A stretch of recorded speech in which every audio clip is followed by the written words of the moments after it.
Two undercover reporters posing as donors are about to meet one of the key architects of Project 2025, the radical plan for Trump's second term, in a hotel suite rigged with hidden cameras. Nice to meet you. Would you like coffee or something? I'd love coffee, yeah. Great. Meet Russ Vogt.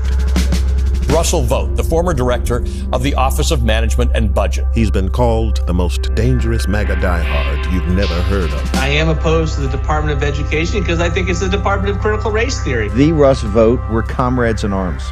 Formerly a cabinet member and chief lieutenant in the first Trump admin, I want to thank Russ for doing an incredible job. he now runs a group called Center for Renewing America. An organization that I helped turn into the Death Star that is accomplishing all the debates that you are reading about. I think you have to rehabilitate Christian nationalism. You have the largest deportation in history, block funding for Planned Parenthood. I want to be the person that crushes the deep state. Vogt is one of the key authors of the blueprint for a second Trump administration.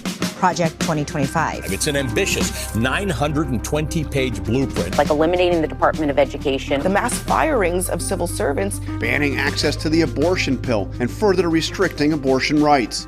In recent weeks, the plans have become so controversial that Trump has been forced to distance himself. They're sort of the opposite of the radical left, okay? You have the radical left and you have the radical right. And they come up with this, I don't know what the hell it is, it's Project 25. Are you ready? I know nothing about Project 25. I haven't seen the document. I don't intend to really see the document. But behind closed doors, Vogt tells us not to take Trump's disavowal seriously. I expect you to hear 10 more times from the rally, the president, distancing himself from the left's boogeyman at Project 2025. Yeah. And you're not worried about that? I'm not worried about it. Okay. He's running against a brand. He is not running against any people. Okay.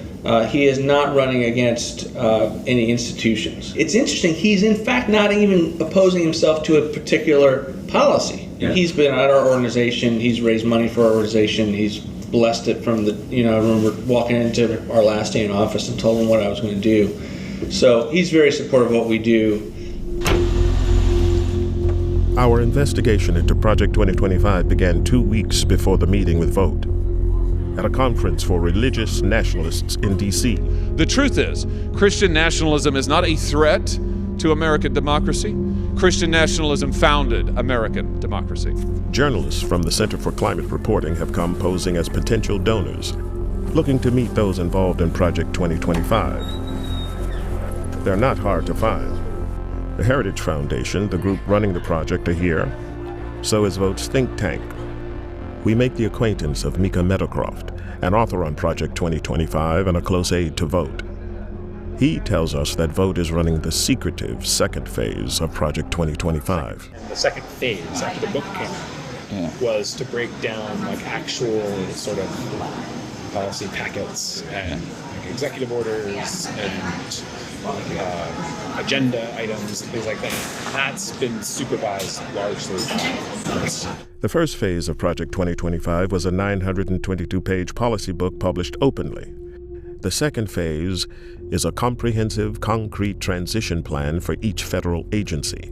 These much more detailed plans are confidential. Yeah. Because obviously you want as little of it to be FOIA-able, if you're familiar with the FOIA process, as possible. Freedom of Information Act, yeah. The Freedom of Information Act allows the public to request government communications, but Meadowcroft reveals they plan to avoid these rules. Yeah, the goal is, familiarize all the transition team people with these plans, but you don't actually, send them to their work emails, because then, right. You could just give the handbooks to everyone, be like, this is the game plan for the admin. Yeah. But if the press knows that that's what you're doing, that they're going to immediately just say, I request all of your emails from Heritage. Okay.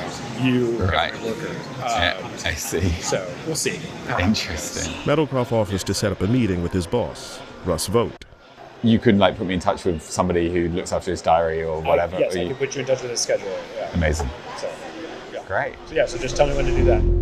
We want to meet the man writing the game plan for Trump's second administration. Vogt believes that in his first term, Trump's agenda was frustrated by what he calls the deep state. So Vogt is planning a radical centralization of government power under the president, firing civil servants and ending the independence of agencies like the FBI and DOJ. 80% of my time is working on the plans of what's necessary to take control of these bureaucracies.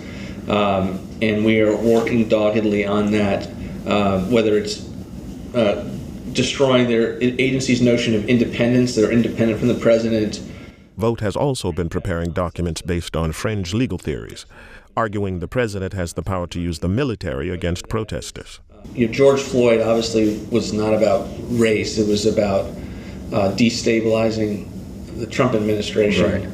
Right. We put out, for instance, a 50-page paper designed for lawyers to know that the president has, the ability both along the border and elsewhere to maintain law and order with the military, and that's something that it's going to be important for him to remember and his lawyers to affirm. But we've given them the case for that. With loyalists installed in key government agencies and armed with his playbook, Vogt believes a radical Christian nationalist agenda can be realized under a second Trump presidency. For example, on abortion. So I think the president's actually come up with a strategy that works, so long as you are giving people like me in the government the ability to block funding for Planned Parenthood, block funding for fetal tissue research. What I've told people is he had the most pro-life record ever. I've never seen him take it to stand in the way of a pro-life initiative that actually was real, politically and with momentum. And for Vogt, Trump's pick for vice president shows he's serious about pushing this ideological agenda when in power. So I am very happy with the JD pick. I think it's transformative for sure. And think of him as a member version of what we do. So there's no think tank, no policy organization, no battle plan creator other than us for the worldview that I think Donald Trump has and that JD has. But as public backlash against these plans builds, the Trump campaign has been scrambling to distance themselves from Project 2025's authors. It's complete and utter bullshit for any reporter to write that this is the way it is. The president's made it clear these people do not speak for him. They do not speak for the campaign. But Vogt tells us that behind the scenes, things are much friendlier. The Trump campaign recently picked him to write the Republicans' policy platform, making him essentially Project 2025's man on the inside. I think the best example is like the campaign selected me to be the platform because of their views on my policy ideas, and they're not running from all of the negativity that I get from the press. I see. So they haven't been spooked on you as a person, you don't think? No, I mean, I don't think I'm going to be their transition pick because then they have all these kinds of stories. But no, the relationship is great. The head of the Trump transition team has not yet been appointed. But Vogt says that no matter who is named, he'll be able to hand over his Project 2025 battle plans directly.